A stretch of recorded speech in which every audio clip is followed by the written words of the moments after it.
Ve geldik günlerdir heyecanla beklediğimiz maçın analizine. İslam Makhachev, Jack Della Maddalena. New York'taki gecede İslam, Jack Della Maddalena'yı tam 5 round boyunca nefes aldırmadan domine etti. Ve tüm hakemlerin oy birliğiyle welterweight kemerini aldı. Böylece iki farklı sikletin de şampiyonu olarak UFC tarihine adını yazdırdı. Şimdi izleyenleri ekran başına kitleyen mücadelede rakibine karşı büyük bir üstünlük kuran İslam Makhachev UFC tarihine geçmeyi başardı. Üstelik üst üste kazanılan maç sayısında Anderson Silva'nın rekoruna ulaşan Makhachev UFC tarihinin 11. çifte şampiyonu oldu. Şimdi maçın analizine gelecek olursak Makhachev bu maça Khamzat Chimaev'in oyun planına yakın bir oyun planıyla çıktı. Dalışlarla yere alıp orada rakibini baskı altında tuttu. Bir taraftan da Maddalena'ya ayakta yumruk fırsatı vermedi. İslam'ın bacağı tekmeleri de son derece etkiliydi. Maddalena'nın striking vuruşlarının maça etkisi yok denecek kadar azdı. Bu maç vuruşlarla devam etmiş olsaydı yine de Maddalena kesin galip gelir diyemezdim. Yani genel olarak Maddalena'nın İslam karşısındaki performansını yetersiz buldum. Maddalena'nın dövüşündeki Craig Jones etkisine de bakacak olursak teknik olarak işe yaradığını söyleyebilirim.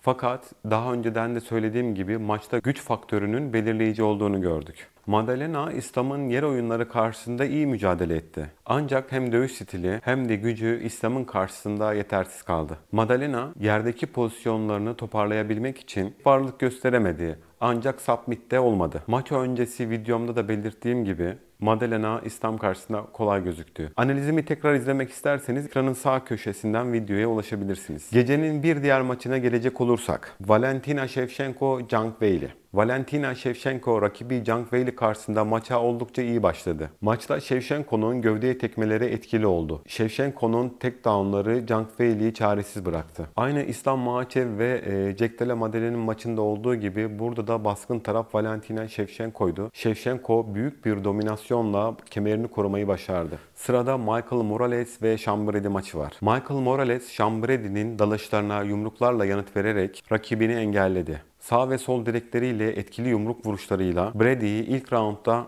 kafa üstünden sağ ile yakalayarak dengesini bozdu ve Ground and Pound'larla işi bitirdi. Ve geldik Carlos Prates, Leon Edwards maçına. İzlemekten büyük keyif aldığım bu karşılaşmada beklediğim gibi Carlos Prates'in galibiyetiyle sonuçlandı. Oyunu daha çok karıştırarak ilerletmeye çalışan Edwards, Carlos Prates'in soluna yakalanarak knockout oldu. Bir sonraki maçını şimdiden merakla bekliyoruz. Evet, UFC 322 gerçekten mükemmeldi. Harika maçlar izledik. Haftaya Arman Tasarukyan ve Dan Hooker maçında görüşmek dileğiyle. Hoşça kalın.